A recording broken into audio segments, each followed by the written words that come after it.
Magandang araw! Magandang araw! Good day everyone! Welcome back sa isang episode na maghahanda ako ngayon para hindi ako mangmukhang zombie bukas. Kasi, alam niyo yung feeling na pagising mo sa umaga, ang dami mo pang kailangan gawin. Kaya naisip ko, bakit hindi ko na lang gawin ngayon habang may energy pa ako? Kahit konti. At least bukas, konting effort na lang at pwede na akong magpanggap na organize ang buhay ko. So, first, inayos ko na yung mga pang-ulam namin for tomorrow, for the next day, hanggang sa mga susunod na araw. May isda, may baka, may seafoods. Basically, kompletong aquatic at terrestrial department natin today. Pinaghiwa-hiwalay ko na sila sa kanya-kanyang mga lalagyan para ready na lang kapag kailangan lutuin.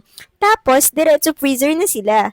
At least bukas, hindi na ako mag-iisip ng ano bang lulutuin natin kasi naka-freeze na ang sagot.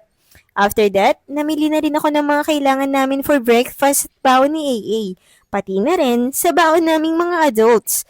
Wala akong video na actual pamimili kasi alam niyo naman minsan, mas exciting ikwento ang pamimili kaysa ipakita ang resibo.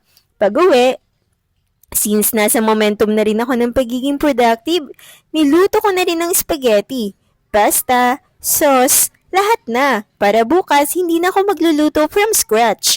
I-reheat na lang, lagay sa lalagyan, at goodbye! Nag-prepare na rin ako ng mayo egg with cheese para sa sandwich. Ilagay ko na rin sa container at diretso ref. At dahil naka-on na ang meal prep mode natin, inatado ko na rin sa mga lalagyan ang mga prutas at gulay. Para kapag kailangan na, kuha na lang. Honestly, feeling ko tuloy ang organized ko. Pero wag kayong magpaloko. Isang araw lang to. Baka bukas balik na tayo sa ano bang kakainin natin? After the food preparation, next naman ang outfit preparation ni AA. Ihahanda ko ng susuotin niya bukas kasi alam ko ang sarili ko.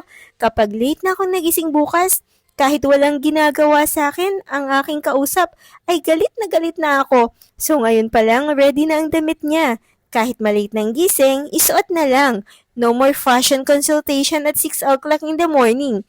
Finally, inayos ko na rin ang mga bags namin ni AA. Check the books, check the school things, at syempre, tinasahan ko na rin ang mga lapis niya. Because apparently, ang lapis ay may sariling schedule kung kailan nauubos ang tingga. Kaya kailangan talaga prepared. At finally, done! Hindi man perfect ang preparation, at least malaking bagay na yung bukas, hindi na lahat kailangan gawin from zero. Minsan talaga, kailangan lang natin gumawa ng konting effort today para mas magaan ang tomorrow. Kaya kung may energy ka pa tonight, konting preparation lang.